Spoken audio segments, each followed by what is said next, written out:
Hello students, welcome back to our channel Guruji Education. In this video, we are going to solve question answers of lesson number 7 conservation of plants and animals पौधे तथा जंतुओं में संरक्षण. Let's see.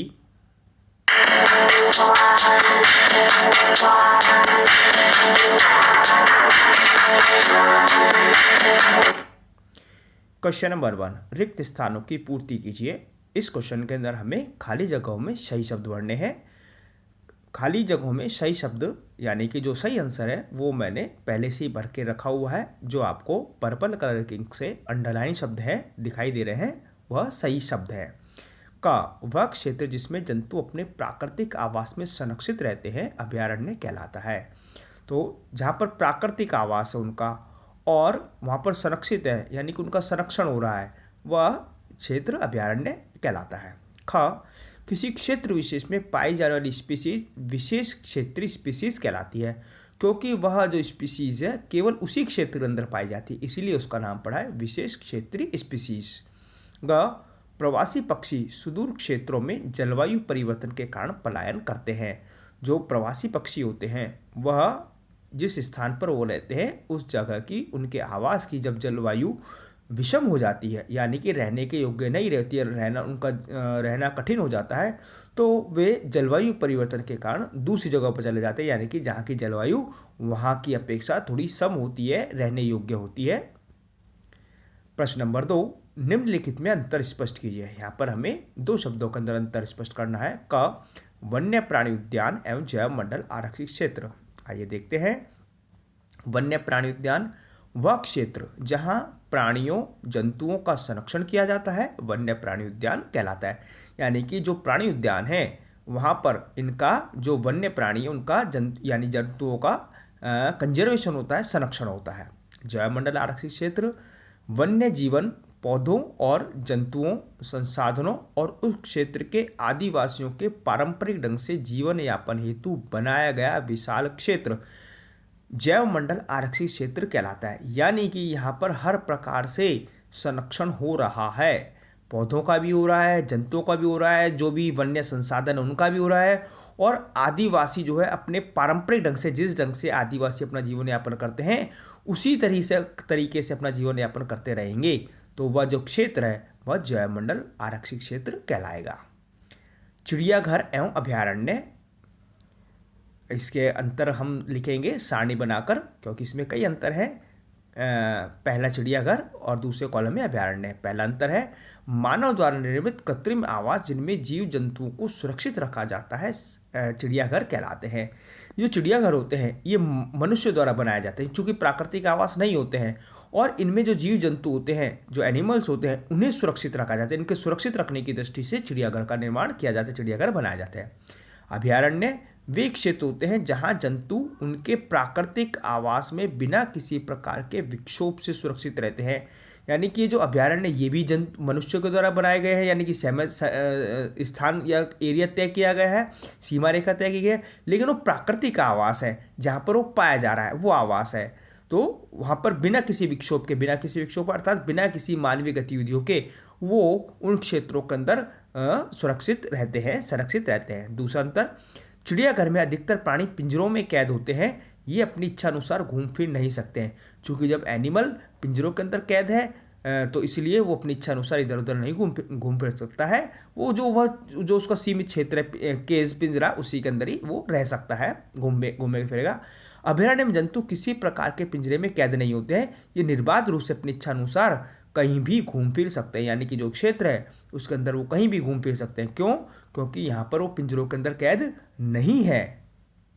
तीसरा अंतर, चिड़ियाघर जंतुओं के रहने के हिसाब से अधिक आरामदायक स्थान नहीं होते हैं क्योंकि पिंजरों के अंदर कैद है, वहाँ पर छोटा एरिया होता है तो उनके रहने के हिसाब से कुछ सुविधाएं उनको प्राकृतिक रूप से नहीं होती है, मनुष्य कृत्रिम रूप से उनके लिए सुविधाएं जुटाता है तो उनके रहने के हिसाब से बहुत आरामदायक बहुत सुविधाजनक आवास नहीं होता है.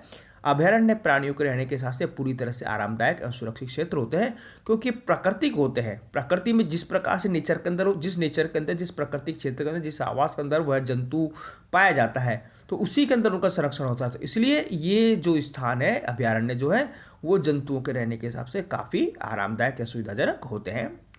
संकटापन एवं विलुप्त स्पीशीज, यहाँ पर हमको अंतर करना है। देखिएगा, संकटापन स्पीशीज, जैसा इसका नाम है संकटापन, यानी कि ऐसी स्पीशीज जिसके ऊपर संकट उत्पन्न हो गया है। संकट कब उत्पन्न होगा? जिसकी संख्या कम हो गई है, जिन जीवों की संख्या कम हो गई है, तो वह स्पीशीज संकटापन स्पीशीज है। आइए इसकी परिभाषा देखते हैं। वह स्पीशीज जिसके सदस्यों की संख्या एक निर्धारित स्तर से कम होती जा रही है, विलुप्त हो सकते हैं। जब संख्या एक निर्धारित स्तर से कम हो रही है और तो वो क्या हो जाएंगे, उनके विलुप्त होने का खतरा उत्पन्न हो जाएगा, तो वह स्पीशीज संकटापन स्पीशीज कहलाती है, अर्थात वह स्पीशीज संकट में आ गई है। सामान्य भाषा में इसे समझा जाए, कौन कौन से हैं? कुछ उदाहरण मैं यहाँ पर दे रहा हूँ, और भी हैं लेकिन कुछ उदाहरण में दे रहा हूँ। काले हिरण, सफ़ेद आंखों वाले हिरण, सुनहरी बिल्ली, गैंडा आदि। आइए अब देखते हैं विलुप्त स्पीशीज। जैसे इसका नाम है विलुप्त, विलुप्त का मतलब जो चीज़ गायब हो जाती है। स्पीशीज मतलब जो स्पीशीज प्रजाति, तो जिस प्रजाति गायब हो चुकी है, अब पृथ्वी पर नहीं है, वो इस विलुप्त स्पीशीज है। आइए इसकी परिभाषा देखते हैं। वह स्पीशीज जिसका एक भी सदस्य वर्तमान समय में पृथ्वी पर जीवित नहीं है, विलुप्त स्पीशीज कहलाती है, यानी कि जिसका एक भी मेंबर नहीं है, अब उसे हम केवल फोटो वीडियोस के अंदर ही हम देख पाते हैं, तो वो स्पीशीज विलुप्त स्पीशीज है। उदाहरण दो के मैं नाम बता रहा हूँ आपको, दो तीन के यहाँ पर। डायनासोर, ये हम सब जानते हैं, परिचित है, किसी टाइम में पृथ्वी पर खूब होते थे, आज नहीं है। रायोनिया, हेरी मेमथ, ये भी विलुप्त स्पीशीज की श्रेणी के अंदर आते हैं, अर्थात ये प्राणी नहीं है। हेरी मेमथ एक विशालकाय हाथी जैसा जीव होता है, जो हाथी जैसा दिखता है। वनस्पति जात एवं प्राणी जात। वनस्पति जात किसी विशेष क्षेत्र में पाए जाने वाले पेड़ पौधे उस क्षेत्र के वनस्पति जात कहलाते हैं। यानी कि वनस्पति का तात्पर्य होता है पेड़ पौधे, प्लांट्स, जो किसी क्षेत्र विशेष के अंदर पाए जा रहे हैं, वहाँ के अलावा कहीं और नहीं है, तो वह वनस्पति जात कहलाएगा, उस क्षेत्र का वनस्पति जात कहलाएगा। जैसे साल, सागौन, आम, जामुन, अर्जुन आदि पचमढ़ी जैव मंडल आरक्षित क्षेत्र के वनस्पति जात हैं, यानी कि ये पचमढ़ी जैव मंडल के अंदर पाए जाते हैं। तो ये पचमढ़ी जो जैव मंडल आरक्षित क्षेत्र है, उसके वनस्पति जात हुए। प्राणी जात किसी विशेष क्षेत्र में पाए जाने वाले जंतु उस क्षेत्र के प्राणी जात कहलाते हैं। जैसे हिरण, चीतल, तेंदुआ, जंगली कुत्ता, भेड़िया आदि पचमढ़ी जैव मंडल आरक्षित क्षेत्र के प्राणी जात हैं, अर्थात ये वहाँ पर पाए जाते हैं। प्रश्न नंबर 3, वनोन्मूलन का निम्न पर क्या प्रभाव पड़ता है? पहले वनोन्मूलन शब्द को समझते हैं।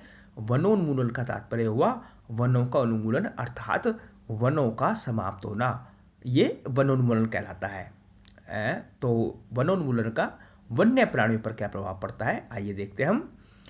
वन उन्मूलन का वन्य प्राणियों पर प्रभाव, हेडिंग बनाएंगे हम इसकी पहले, फिर हम लिखेंगे। वनोन्मूलन के कारण वन्य प्राणियों के प्राकृतिक आवास उजड़ जाते हैं, क्योंकि जो वन्य प्राणी होते हैं वो वनों के अंदर रहते हैं। जब वन ही समाप्त हो जाएंगे तो उनके जो प्राकृतिक आवास हो जाएंगे, समाप्त हो जाएंगे, उजड़ जाएंगे, जिससे उन प्राणियों के अस्तित्व पर संकट आ जाता है। चूँकि जब उनका आवास, जो प्राकृतिक आवास है, वह खत्म हो गया, तो उनका जो अस्तित्व है उस पर संकट आ जाए, धीरे धीरे उस जाति या जंतु समाप्त होने लगेंगे।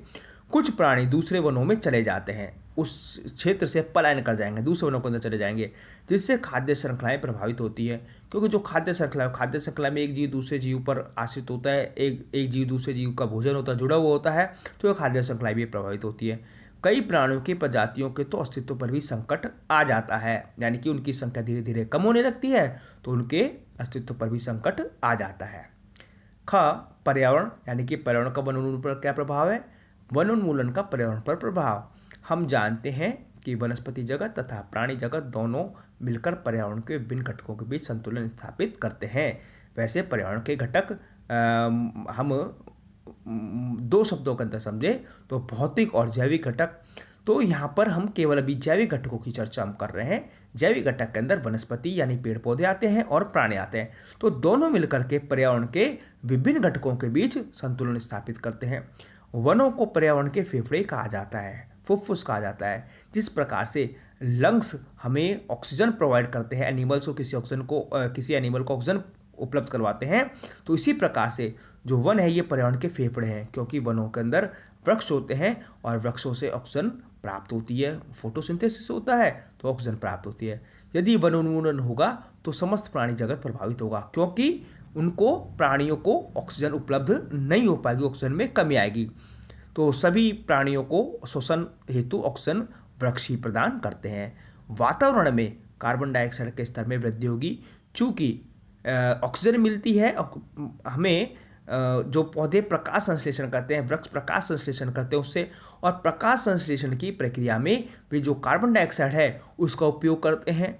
तो कार्बन डाइऑक्साइड, जब पौधे नहीं होंगे, वृक्ष नहीं होंगे, तो प्रकाश संश्लेषण कम होगा, प्रकाश संश्लेषण कम होगा तो कार्बन डाइऑक्साइड की खपत कम हो जाएगी, तो जिससे एनवायरनमेंट के अंदर CO2 के स्तर में वृद्धि होगी। उसका प्रभाव ये होगा कि ग्लोबल वार्मिंग की समस्या उत्पन्न हो जाएगी, अर्थात जो समस्त पृथ्वी, पूरी पृथ्वी के तापक्रम में वृद्धि होगी। गांव एवं ग्रामीण क्षेत्र, वनोन्मूलन का ग्रामीण क्षेत्र पर प्रभाव। ग्रामीण वनों से प्राप्त अनेक उत्पादों पर अपनी आजीविका के लिए निर्भर करते हैं, अर्थात जो ग्रामीण होते हैं वो वनों से जो बहुत सारे उत्पाद प्राप्त होते हैं, तो ऐसे बहुत से उत्पाद हैं जिससे कि वो अपनी आजीविका प्राप्त करते हैं, अर्थात अपना जीवन यापन वनों से प्राप्त होने वाले अनेक उत्पादों से वो करते हैं। अतः उनके आर्थिक स्तर में गिरावट आएगी, चूँकि जब वन नहीं होंगे तो वनोत्पाद प्राप्त नहीं होंगे, वनोत्पाद प्राप्त नहीं होंगे तो उनकी आर्थिक स्थिति भी खराब होगी। वनों के विनाश से गांव में भी शहरों की तरह प्रदूषण का प्रभाव देखने को मिलेगा। जो गांव है, चूँकि वन प्रदूषण को नियंत्रित करते हैं, कार्बन डाइऑक्साइड का उपयोग करते हैं, तो जिस प्रकार से शहरों के अंदर वन कम होते हैं, वृक्ष कम होते हैं, वृक्षों की संख्या कम होती है, तो वहाँ पर प्रदूषण का स्तर अधिक होता है। तो जब गाँवों के अंदर भी वनों का उन्मूलन हो जाएगा, वनों की संख्या में कमी हो जाएगी, तो वहाँ भी शहरों की तरह प्रदूषण का, वायु प्रदूषण का स्तर बढ़ जाएगा, वृद्धि हो जाएगी। शहरी क्षेत्र का वनोन्मूलन पर प्रभाव। वनोन्मूलन का गांव ग्रामीण क्षेत्रों पर प्रभाव, ये गलत शब्द क्या है, ये शहरी क्षेत्र है। हम जानते हैं कि वृक्ष वायु प्रदूषण के स्तर को नियंत्रित करते हैं। शहरों में उद्योगों एवं यातायात के साधनों की अधिकता के कारण वायु प्रदूषण अधिक होता है। हेडिंग इसकी जो है शहरी क्षेत्र, जो ग्रामीण क्षेत्र है, आंसर इसका ये शहरी क्षेत्र का ही है, तो इसमें कन्फ्यूज नहीं हो आप। तो ये क्या कर रहे हैं, चूँकि शहरों के अंदर यातायात का दबाव होता है, जो उद्योग होते हैं, उद्योग धंधे होते हैं, फैक्ट्रियाँ होती हैं, उसके कारण से वायु प्रदूषण अधिक होता है।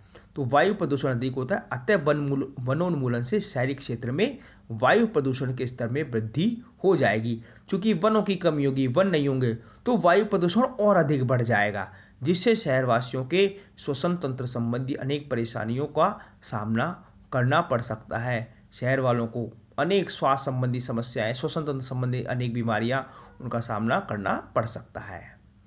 आइए अगला देखते हैं, पृथ्वी। वनोन्मूलन का पृथ्वी पर प्रभाव। चाहे गांव हो, शहर हो, तो पूरी पृथ्वी से प्रभावित होती है, चूँकि वन पृथ्वी पर पाए जाते हैं। वन पृथ्वी पर वर्षा लाने में सहायक होते हैं। यदि वनोन्मूलन होगा तो पृथ्वी पर वर्षा में कमी आएगी, क्योंकि वन जो होते हैं, जो वृक्ष होते हैं, वो वर्षा को लाने में सहायक होते हैं।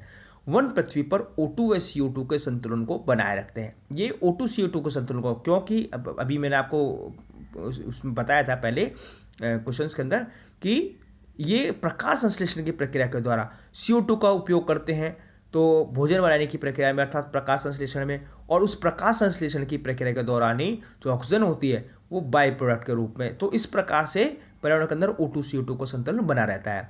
वनों के अभाव में CO2 की मात्रा में वृद्धि होगी, जिससे ग्लोबल वार्मिंग की समस्या उत्पन्न होगी, अर्थात संपूर्ण पृथ्वी का तापक्रम में वृद्धि होगी, क्योंकि CO2 जो है वो प्रमुख एक गैस है जो कि ग्रीन हाउस गैस है, और ग्रीन हाउस का मतलब पृथ्वी के तापक्रम में वृद्धि होना, तो यह है पृथ्वी के तापक्रम में वृद्धि के लिए जिम्मेदार होती है।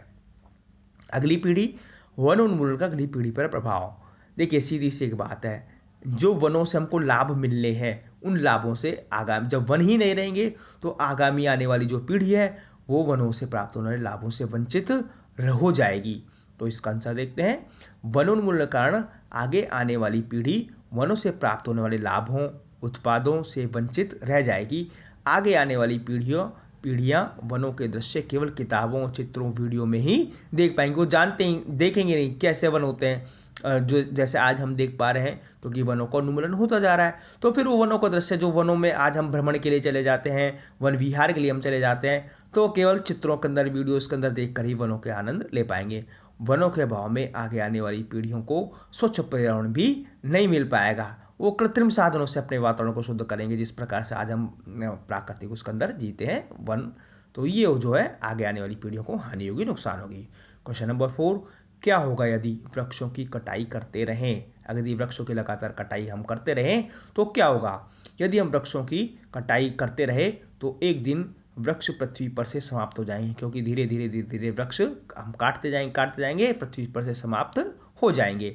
वनोन्मूलन के कारण पृथ्वी के ताप में, वायु के प्रदूषण के स्तर में वृद्धि हो जाएगी, क्योंकि धरती का तापमान बढ़ जाएगा, वायु का प्रदूषण का स्तर बढ़ता जाएगा, क्योंकि वृक्ष ही नहीं है। धीरे धीरे भौमजल स्तर भी नीचे गिर जाएगा, क्योंकि जो वृक्ष होते हैं, ये वन होते हैं, ये जो भौमजल है, अंडरग्राउंड वाटर होता है, इस अंडरग्राउंड वाटर लेवल को भी ऊपर उठाए रखते हैं, ऊपर बनाए रखते हैं। तो इसमें भी कमी आएगी। वर्षा में कमी होगी, क्योंकि वृक्ष वर्षा को लाने में सहायक होते हैं। वृक्ष वर्षा को भी लाने में सहायक होते, तो वर्षा भी कम होगी। पृथ्वी के वातावरण में कार्बन डाइऑक्साइड गैस के स्तर में वृद्धि हो जाएगी, जिससे पृथ्वी का तापक्रम भी बढ़ जाएगा, क्योंकि जब वन नहीं होंगे, वृक्ष नहीं होंगे, तो क्या होगा? CO2 का उपयोग नहीं हो पाएगा, CO2 की वातावरण में CO2 बनी रहेगी, तो इससे ग्लोबल वार्मिंग की समस्या उत्पन्न होगी। वनों के कट जाने से वन्य जीवों के प्राकृतिक आवास बाधित होंगे, जिसकी चर्चा हम पहले भी कर चुके हैं, क्योंकि जो वन्य जीव होते हैं वो इन प्राकृतिक आवासों के अंदर रहते हैं, तो उनके प्राकृतिक आवास बाधित होंगे, जिससे उनके अस्तित्व पर संकट हो जाएगा और प्रकृति में खाद्य श्रृंखला, खाद्य जाल प्रभावित होंगे। पृथ्वी पर कहीं बाढ़ और कहीं सूखा जैसी आपदाएं आएंगी। पृथ्वी की जल धारण क्षमता और अंतःस्रवण की दर, ये मजाकी शब्द गलत शब्द है, पृथ्वी की जल धारण क्षमता एवं अंतःस्रवण की दर पर भी विपरीत प्रभाव पड़ेगा, क्योंकि जो वन होते हैं, ये अंतःस्रवण का मतलब जो वाटर है, पानी है, वह पृथ्वी के अंदर रिस कर जाता है धीरे धीरे धीरे धीरे धीरे, तो अंतःस्रवण कहलाता है। तो मिट्टी से जो वृक्ष जल नीचे पृथ्वी के अंदर समाहित होता है, तो उस दर में भी कमी आएगी। तो ये जो है, इसके हमें वृक्षों की कटाई के, वृक्ष हम काट दे देंगे तो इसके दुष्प्रभाव हुए। ख, किसी जंतु का आवास बाधित हो। यदि किसी जंतु का आवास बाधित हो, अर्थात उसका आवास नहीं रहे, तो यदि किसी भी जंतु का आवास बाधित होने से उसके अस्तित्व को खतरा हो जाता है। धीरे धीरे उस प्रजाति के जंतु समाप्त होने लगते हैं और अंत में पूरी प्रजाति के अस्तित्व पर संकट आ जाता है, क्योंकि एक एक करके धीरे धीरे धीरे करके और पूरी प्रजाति पर ही संकट आ जाता है, प्रजाति समाप्त भी हो सकती है। मिट्टी की ऊपरी परत अनावृत हो जाए। यदि मिट्टी की ऊपरी परत क्या हो जाए? अनावृत का मतलब हट जाए, तो क्या होगा? यदि मिट्टी की ऊपरी परत अनावृत हो जाएगी तो इससे नीचे की चट्टानें दिखने लगी, क्योंकि जो ऊपर जो ह्यूमस वाला भाग होता है वो उपजाऊ होता है, और जब वो हट गई तो क्या होगा? नीचे कंकड़, पत्थर, चट्टानें आदि क्या हो जाएंगी? दिखने लग जाएंगी। इससे मृदा में ह्यूमस में कमी होगी, क्योंकि जो ह्यूमस होता है, जो पौधों के लिए, वृक्षों के लिए, फसलों के लिए आवश्यक होता है, वह ह्यूमस हट जाएगा। तो जब ह्यूमस में कमी होगी, क्योंकि पत्थर, चट्टान निकल आई हैं, तो तथा इससे उर्वरता भी अपेक्षाकृत कम होगी। जब ह्यूमस में कमी आएगी तो मिट्टी की जो फर्टिलिटी पावर है, उर्वरा जो क्षमता है, इसके अंदर कमी होगी और धीरे धीरे भूमि मरुस्थल में परिवर्तित हो जाएगी, अर्थात मरुस्थलीकरण को बढ़ावा मिलेगा यदि मिट्टी की ऊपरी परत हट जाए, अनावृत हो जाए तो। प्रश्न 5, संक्षेप में उत्तर दीजिएगा। यहाँ पर हमें संक्षेप में उत्तर देने का, हमें जैव विविधता का संरक्षण क्यों करना चाहिए? जो जैव विविधता है, हमें इसका संरक्षण क्यों करना चाहिए, हमको इसके अंदर समझना है। हम जानते हैं कि सभी जीवधारियों के बीच आपस की अंतःक्रिया के कारण सभी जीवों का अस्तित्व बना रहता है। इस पृथ्वी पर जितने भी जीवधारी है, इनके मध्य अंतःक्रिया होती है। कोई किसी को किसी तरीके से लाभ पहुंचाता है, कोई किसी के ऊपर किसी तरीके से निर्भर है, तो जिससे उनका आपस में सबका काम चलता है, उनका अस्तित्व बना रहता है। एकल जीव का पृथ्वी पर रह पाना संभव नहीं है। हम अगर तुलना करें, हम हमारी बात करते हैं, हमारी तुलना करते हैं, हम ये सोचें कि अब पेड़ पौधे नहीं है तो हम हमारा भोजन कैसे प्राप्त करें, क्योंकि हमारा भोजन पेड़ पौधों से प्राप्त होता है, जंतुओं से प्राप्त होता है। तो मान लीजिएगा अगर ये नहीं रहेंगे तो क्या हो जाएगा? हमारा भी अस्तित्व, हमारा भी रह पाना संभव नहीं होगा। अतः हमें जैव विविधता का संरक्षण करना चाहिए, क्योंकि जो सभी प्रजाति हैं वो जैव विविधता कहलाती है, तो हमें इनका संरक्षण करने की आवश्यकता है। ख, संरक्षित वन भी वन्य जंतुओं के लिए पूर्ण रूप से सुरक्षित नहीं है, क्यों? आइए उत्तर देते हैं। संरक्षित वन भी वन्य जीवों के लिए पूर्ण रूप से सुरक्षित नहीं है, क्योंकि इनके आसपास के क्षेत्रों में रहने वाले लोग वनों का अतिक्रमण करके उन्हें नष्ट कर देते हैं। जो ऐसे गांव, ऐसे लोग जो वनों के आसपास रहते हैं, वो धीरे धीरे वनों को समाप्त करते जाते हैं, वनों पर अतिक्रमण कर लेते हैं। तो इसलिए तो जब जंतु उन वनों के अंदर जो रहते हैं उनके आवास बाधित होंगे। तो हम ये कह सकते हैं कि जो संरक्षित वन है, संरक्षित वन क्षेत्र हैं, वो भी वन्य जंतु के लिए पूरी तरह से सुरक्षित नहीं है। ग, कुछ आदिवासी वन या जंगल पर निर्भर करते हैं, कैसे? देखिएगा, हमने पिछले क्वेश्चनों में डिस्कस भी किया है। जो आदिवासी होते हैं वो वनों पर डिपेंड करते हैं, लेकिन वो कैसे करते हैं, आइए इसको देखते हैं। आदिवासी वनों में रहते हैं और ये अपने जीवन की सभी आवश्यकताओं की पूर्ति वनों से व उनसे प्राप्त होने वाले उत्पादों से करते हैं। जो वनों से उनको उत्पाद प्राप्त होते हैं, जो सामग्री प्राप्त होती है, वो वही उसी पर निर्भर होते हैं। अतः कहा जा सकता है कि कुछ आदिवासी जंगलों पर या वनों पर निर्भर होते हैं। घ, वनोन्मूलन के कारक एवं उसके प्रभाव, यानी कि वन को समाप्त होने वाले कारक कौन कौन से, ऐसे कौन कौन से कारण जिनके कारण से वन समाप्त होते हैं और उसका फिर प्रभाव क्या पड़ता है। आइए पहले कारक देखते हैं वनोन्मूलन के। वनोन्मूलन के कारक, पहला, कृषि के लिए भूमि प्राप्त करना। जो कृषि है, कृषि के लिए भूमि प्राप्त की जाती है, तो इसलिए वनोन्मूलन, वनों को काटा जाता है। घरों एवं कारखानों का निर्माण करना, घर एवं कारखानों का निर्माण करने के लिए भी जो है वनों का विनाश होता है, क्योंकि घरों के लिए ज़मीन चाहिए, फैक्ट्रियाँ, उद्योग धंधे लगाने के लिए ज़मीन की आवश्यकता होती है। लकड़ी का फर्नीचर बनाने एवं ईंधन के रूप में लकड़ी का उपयोग करना, क्योंकि फर्नीचर आदि के लिए, इमारती लकड़ी प्राप्त करने के लिए, ईंधन के रूप में लकड़ी प्राप्त करने के लिए वनों को काटा जाता है। दावानल एवं भीषण सूखा भी वनोन्मूलन के कुछ प्राकृतिक कारण हैं, यानी कि जंगलों जो आग लग जाती है तो उससे भी वन नष्ट होते हैं। भीषण सूखा, बहुत भीषण सूखा पड़ता है तो उससे भी वृक्ष नष्ट होते हैं। तो ये वनोन्मूलन कुछ कारण हुए। अब इसका प्रभाव क्या पड़ेगा, आइए प्रभाव देखते हैं। पृथ्वी के ताप एवं प्रदूषण के स्तर में वृद्धि होती है, वायुमंडल में कार्बन डाइऑक्साइड का स्तर बढ़ता है, भौम जल का स्तर नीचे चला जाता है और प्रकृति में संतुलन प्रभावित होता है। ये सब कारण है जिससे क्या होगा कि प्रकृति में जो संतुलन है वो प्रभावित होगा, अर्थात असंतुलन की स्थिति उत्पन्न हो जाती है। रेड डाटा पुस्तक क्या है, देखिएगा, इसका परिभाषा, रेड डाटा पुस्तक वह पुस्तक है जिसमें सभी संकटापन्न स्पीसीज का रिकॉर्ड रखा जाता है। तो ये पुस्तक कौन सी, जिसके अंदर जंतुओं की, अर्थात उनकी संख्या एक निर्धारित स्तर से कम हो गई, वह पुस्तक आपके रेड डाटा पुस्तक कहलाई। तो ये जो रिकॉर्ड है, रिकॉर्ड एक पुस्तक के अंदर है, वह पुस्तक रेड डाटा है। अब इस नोट है, इसके अंदर विशेष बात है, पौधे तथा जंतुओं और अन्य स्पीसीज के अलग अलग डाटा पुस्तक होती हैं, यानी कि पौधों की अलग है, जंतुओं के अलग है और अन्य स्पीसीज के अलग है। तो लेकिन नाम उसका रेड डाटा पुस्तक है, पुस्तक अलग है लेकिन नाम उसका रेड डाटा पुस्तक है। प्रवास से आप क्या समझते हैं? प्रवास, प्रवास वह परिघटना है, देखिए जैसे इसका नाम है प्रवास, यानी कुछ समय के लिए एक स्थान से दूसरे स्थान पर चले जाना। प्रवास वह परिघटना है जिसमें जंतुओं की प्रजातियां जैसे पक्षी, मछली, क्रस्टेशियन, उभयचर, स्तनपायी, सरीसृप, कीट सामान्यतः ये प्रवास करते हैं।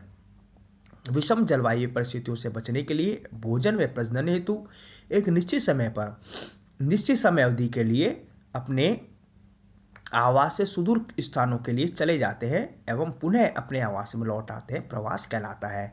जो भी हमने पक्षी, मछली, क्रस्टेशियंस, उभयचर, स्तनपायी, सरीसृप, कीट, इनका भी हमने जिक्र किया। ये या तो विषम जलवायु परिस्थिति, यानी कि जलवायु ऐसी उनकी इतनी अधिक विषम हो जाए कि वो रह नहीं पाए, दूसरा प्रजनन के लिए, तो ऐसे ही एक निश्चित समय अवधि पर और निश्चित समय पर एक निश्चित समय अवधि के लिए अपने आवास से, जो उनका प्राकृतिक आवास से दूर स्थानों के लिए चले जाते हैं। तो और पुनः फिर जब परिस्थितियाँ सामान्य हो जाती है या प्रजनन के लिए जा रहे तो प्रजनन क्रिया करके तो अपने आवास में वापस लौट आते, तो ये प्रवास कहलाता है। क्वेश्चन नंबर 6, फैक्ट्रियों एवं आवास की मांग की आपूर्ति हेतु वनों की अनवरत कटाई हो रही है, क्या इन परियोजनाओं के लिए वृक्षों की कटाई न्याय संगत है, इस पर चर्चा कीजिए तथा इस पर एक संक्षिप्त रिपोर्ट तैयार कीजिए।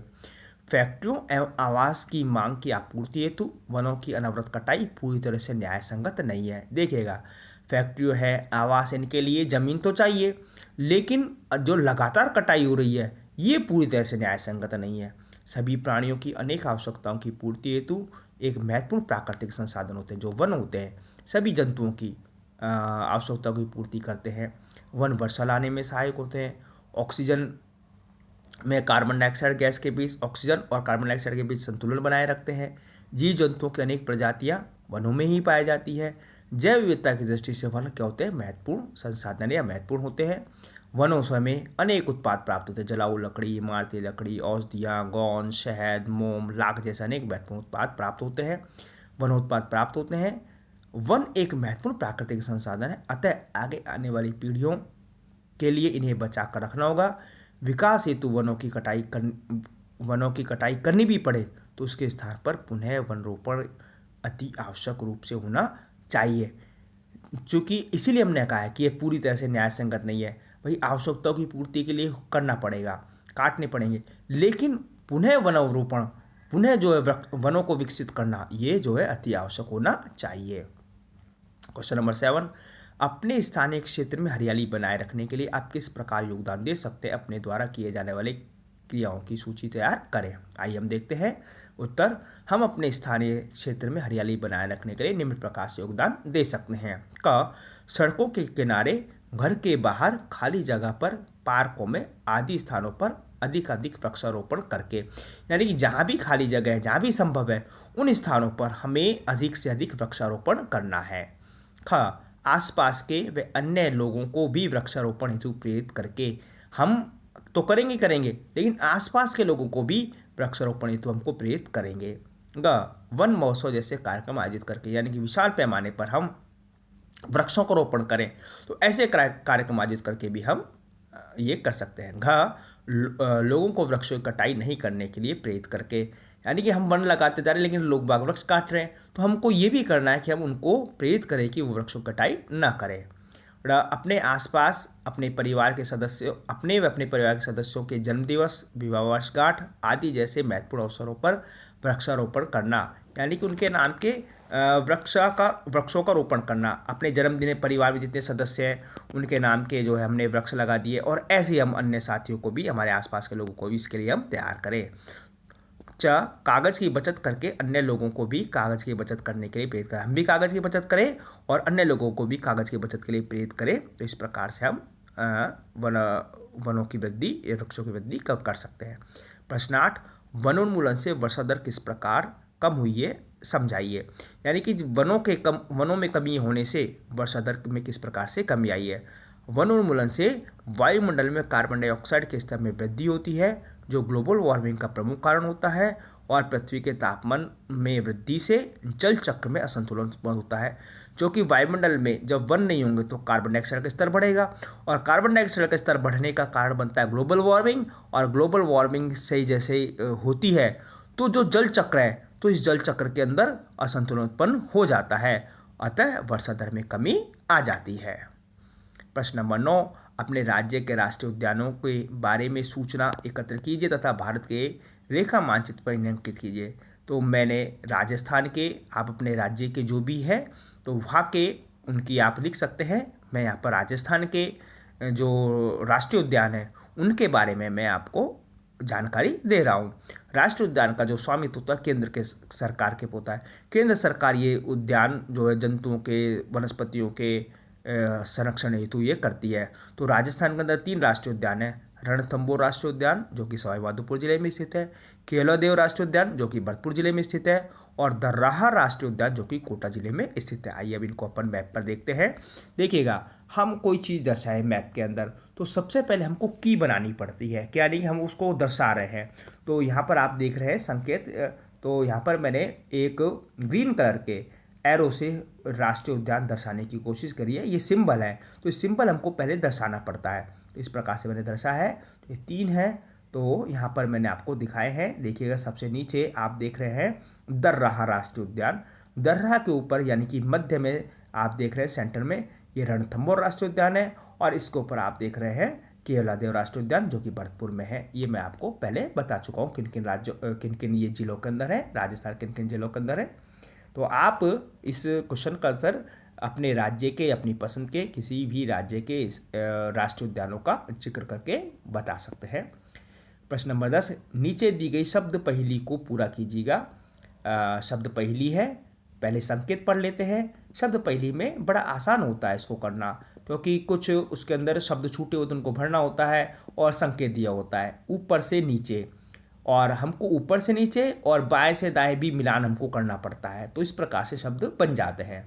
ऊपर से नीचे पहला संकेत है विलुप्त स्पीसीज की सूचना देने वाली पुस्तक। दूसरा, पौधे जंतुओं को एवं सूक्ष्म जीवों की किस्मों की विभिन्नताएं। बाएं से दाईं ओर दूसरे नंबर पर है पृथ्वी का वह भाग जिसमें सजीव पाए जाते हैं। तीसरा बिंदु है विलुप्त हुई स्पीसीज। चौथा बिंदु एक विशिष्ट आवास में पाई जाने वाली स्पीसीज। तो आइए पहेली को देखेगा। यहाँ पर आप जो पहेली देख रहे हैं, वर्ग पहेली देख रहे हैं, इसको मैंने भरकर रखा हुआ है। यहाँ पर आप दो कलर के इंक से दो कलर के बॉक्सेस देख रहे हैं, एक तो रेड कलर के और एक आप देख रहे हैं येलो कलर के। जो रेड कलर के बॉक्सेस है वो संकेत इसके अंदर क्वेश्चन के अंदर पहले से ही दिए हुए हैं। तो पहले हम ऊपर से नीचे ले लेते हैं। तो ये जो रेड कलर वाले बॉक्सेस ये पहले से, जो येलो कलर वाले बॉक्सेस है वो हमको भरने, अर्थात मैंने भर कर रखे हुए हैं ऊपर से नीचे में। आइए पहले दोबारा देखते हैं। देखिएगा ऊपर से नीचे में विलुप्त स्पीसीज की सूचना देने वाली पुस्तक, ये हमारा आ भी चुका है। तो जो पुस्तक होती है वो कौन सी होती है? रेड डाटा पुस्तक। तो यहाँ पर हम भरेंगे रेड डाटा पुस्तक। अब देखिएगा हमने ऊपर से नीचे भरा, पहले नंबर पर संकेत देकर रेड डाटा पुस्तक। अब देखिएगा इसके अंदर 3 बाएं से दाएं। तो अब अपन पहले इसको देखते हैं, बाएं से दाएं को 3 नंबर को देखते हैं। देखिएगा विलुप्त हुई स्पीसीज, तो ये जो स्पीसीज है तो इसके अंदर ये कौन सी आ जाएंगी? संकटापन स्पीसीज। संकटापन, देखिएगा इसका रेड डाटा का टा मिल गया, और इसके अंदर अन्न यानी कि आदन है और पुरन है, इसने पहले से दिया हुआ था। तो इस प्रकार से शब्द बन गया संकटापन। ठीक है जी। अब देखते हैं हम ऊपर से नीचे दूसरा नंबर का, पौधे जंतुओं एवं सूक्ष्म जीवों की किस्में एवं विभिन्नताएं, यानी कि उनकी प्रजातियां और विभिन्नताएं। ऊपर से नीचे हम देख रहे हैं। देखिएगा ये जो है जय यानी कि इसने पहले से दिया हुआ है, और वी ये पहले से दिया हुआ है, तो ये बन गया जैव विविधता। तो 2 ऊपर से नीचे में आया जैव विविधता। अब देखिएगा 2 बाएं से दाएं भी बन जाएगा और 4 बाएं से दाएं भी बन जाएगा। तो इसमें 2 बाएं से दाएं के अंदर जय पहले से आ रहा है और ल लिखा हुआ है, तो हमारा ये जो शब्द बना बाएं से दाएं में जैव मंडल। और इसी प्रकार से 4 नंबर में बाएं से दाएं में त्रि लिखा हुआ है, और हमने जैव मंडल का वी लिया, तो ये बन गया विशेष क्षेत्रीय। अब ये विशेष क्षेत्रीय स्पीसीज भी हो सकती है। तो इस प्रकार से हमने ये वर्ग पहेली को पूरा किया। वीडियो में अंत तक बने रहने के लिए बहुत बहुत आभार, धन्यवाद। वीडियो आपको बहुत अच्छे से समझ में आया होगा। इसको लाइक करें, चैनल को सब्सक्राइब करें, जिससे कि आगे आने वाले सभी वीडियो आपको मिलते रहे। धन्यवाद।